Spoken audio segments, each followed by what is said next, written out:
속보, 손흥민, 바르셀로나로 오세요. 2,400억 손흥민, 결정은 당신에게 달려 있습니다.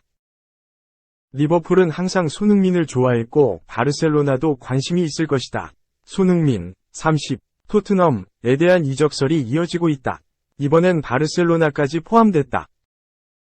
손흥민의 최근 이적설은 지난 25일 한국 시간 독일 스포르트 1에서 촉발됐다. 이 매체는 손흥민이 2025년까지 토트넘과 계약돼 있음에도 불구하고 다음 단계를 준비하고 있다. 손흥민 이제 파리 생제르맹, PSG, 바이에른 뮌헨, 레알 마드리드와 같은 빅클럽에서 뛰기에 충분한 선수라고 보도했기 때문이다. 여기에 28일 영국 코트 오프사이드는 손흥민이 위르겐 클롭 감독의 리버풀로 충격적인 이적을 할 수도 있다고 강조했다. 클롭 감독은 손흥민에 대해 여러 차례 높은 관심을 드러냈다. 독일 시절부터 손흥민을 상대 선수로 만날 때마다 호응과 귓속말 등으로 격려하는 등 애정을 드러냈다. 30일 영국 리버풀 에코는 유럽 이적에 정통한 저널리스트 딘 존스의 말을 인용. 손흥민이 토트넘과 계약 기간이 2년 남아있는 상태지만 최근 30세가 됐다면서 리버풀은 손흥민을 항상 좋아했다고 강조했다. 그러면서 7년을 보낸 토트넘을 떠나 새로운 도전에 나설 수 있다고 덧붙였다. 특히 존스는 손흥민의 미래에 대해 토트넘이 이번 시즌 4위 안에 들지 못한다면 그때부터 손흥민 영입에 관심 있는 구단들이 있다는데 의심의 여지가 없기 때문에 그때부터 토트넘의 걱정이 시작될 것이라고 본다고 주장했다. 이어 그는 현재 레알 마드리드가 거론되고 있지만 그 외에도 리버풀은 항상 그를 좋아했다. 바르셀로나도 손흥민 영입에 관심을 두고 있을 것이고 아마 PSG와 바이에른 뮌헨도 마찬가지일 것이라고 덧붙였다. 2. 손흥민과 EPL 골든부츠, 바르셀로나, 충격, 이적 합의. 프리미어리그 최고 공격수 모하메드 살라, 30가 바르셀로나 이적에 합의했다. 영국 매체 미러는 7일 한국 시간 살라가 지인들에게 리버풀에서 헌신을 알렸지만 바르셀로나 제안에 흔들렸고 유턴을 하기로 했다. 일단은 리버풀에서 2023년 계약 만료까지 뛸 수 있다고 보도했다. 살라는 프리미어리그 최고 공격수다. AS 로마에서 리버풀에 합류한 뒤에 톱클래스 반열에 올랐다.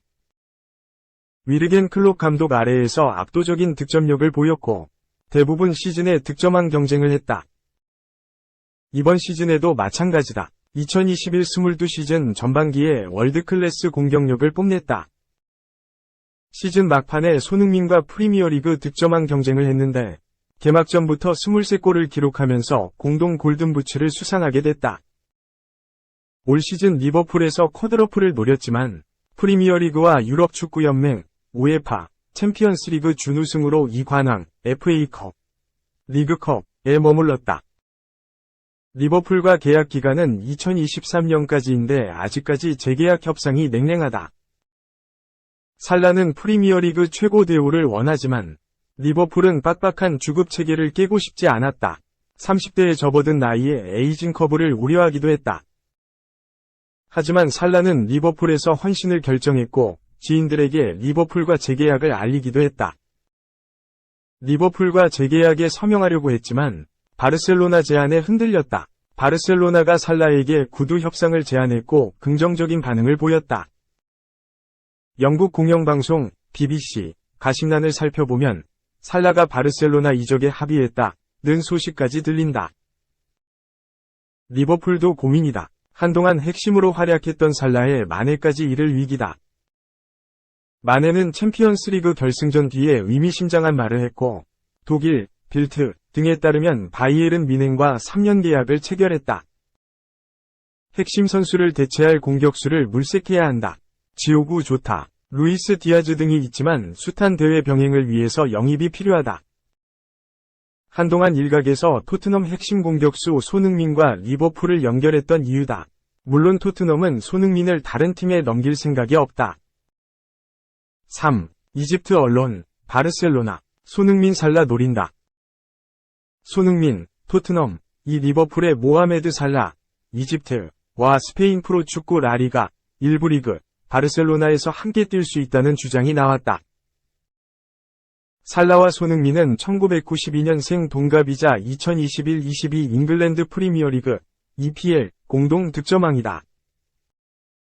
2일, 이하 한국 시간, 이집트 매체 아크바라크는 바르셀로나 구단은 리오넬 메시, 35 아르헨티나, 가 파리 생제르맹, PSG 으로 떠난 후 감독으로 부임하여 지도력을 발휘하는 42 스페인을 지원하기 위한 강력한 공격수 4명 영입 프로젝트를 시작했다고 보도했다.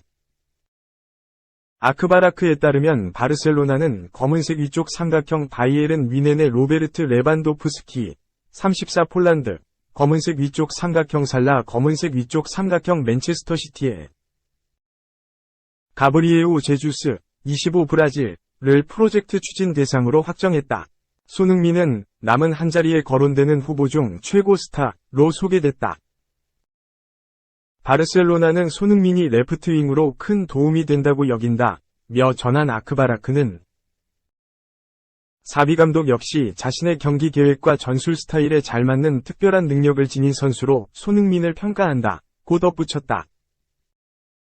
아크바라크는 리즈 유나이티드의 하피냐, 26 브라질가 이번 여름 이적 시장을 통해 바르셀로나와 계약이 유력하지만 강력한 공격수 4명 영입 프로젝트 대상인지는 불투명하다면서 리버풀의 디오구 조타, 26 포르투갈과 AC 밀란의 하파엘 레앙, 23 포르투갈 도 후보라고 소개했다.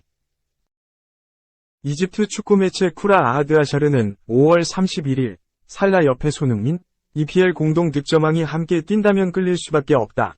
며 두 선수가 리버풀에서 호흡을 맞추길 희망하기도 했다.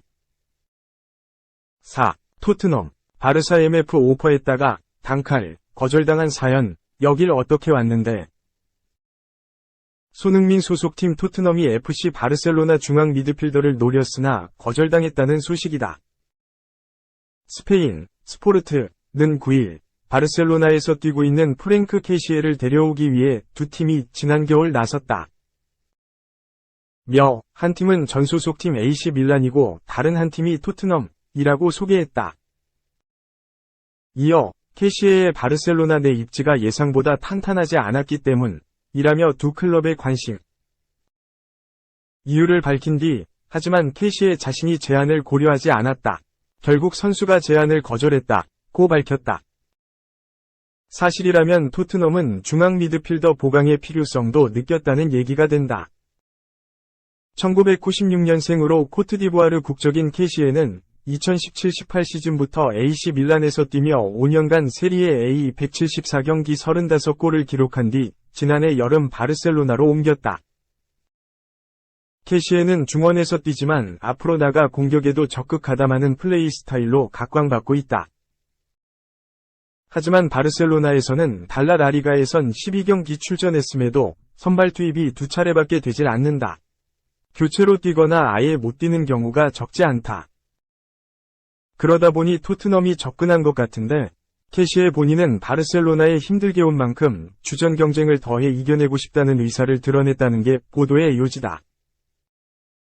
작년 여름 바르셀로나에 왔기 때문에 이적한다면 일단 6개월 임대되는 형식이 유력했으나 케시에가 바르셀로나 잔류를 강하게 원해 토트넘은 헛물만 켠 셈이 됐다.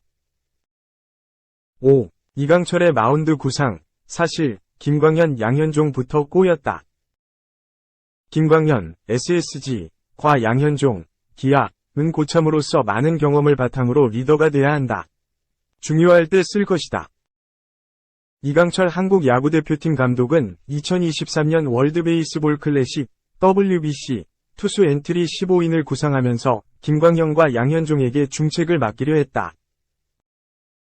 두 선수를 제외하면 곽빈과 정철원, 이상 두산, 김원중, 롯데, 소영준, KT, 정우영 김윤식, 이상 LG, 구창모, NC 등 7명은 프로 선수들이 참가하는 주요 국제대회에 처음 출전하는 선수들이었다. 마운드 세대 교체를 위한 투수진을 꾸린 상황에서 김광현과 양현종이 중심을 잡아주는 그림을 그렸다. 그러나 밑그림과 현실은 전혀 달랐다. 김광현과 양현종은 물론이고 투수들이 전반적으로 미국 애리조나 전지훈련부터 좀처럼 컨디션이 올라오지 않아 애를 먹었다. 한국 선수단은 지난 7일 대회가 열리는 일본 도쿄로 입성하기 전까지 피곤할 수밖에 없는 일정이 이어졌다. 미국에서 한국으로 귀국할 때 기체 결함으로 귀국이 지연됐고, 한국에서 이틀 정도 훈련한 뒤 곧장 일본 오사카로 이동해 2차례 평가전을 치렀다. 일주일 사이 긴 비행 시간도 문제였지만 시차 적응 문제를 호소하는 선수들도 적지 않았다. 어쨌든 김광현은 나름대로 컨디션을 만들어놨고 지난 10일 한일전에 선발 등판하는 중책을 맡았다. 그리고 2회까지는 주 무기 슬라이더를 앞세워 일본 타자들을 압도했다. 2이닝 동안 7타자를 상대하면서 삼진 5개를 잡았다. 직구 최고 구속은 혼신을 다해 148km까지 찍었다. 문제는 김광현의 체력이었다. 김광현은 평가전까지 길어야 2이닝 정도를 던졌다. 그래서 한일전 선발 투수가 누구냐는 물음이 이어졌을 때 김광현이라는 확신을 얻기 어려웠다. 김광현은 결국 3회부터 제구가 급격히 흔들렸고 결말은 모두 아는 대로 4에서 13대 참사로 이어졌다. 김광현이 무너지면서 뒤이어 나온 젊은 불펜들도 컨디션 난조와 중압감을 이기지 못하고 일본 타자들에게 두들겨 맞았다.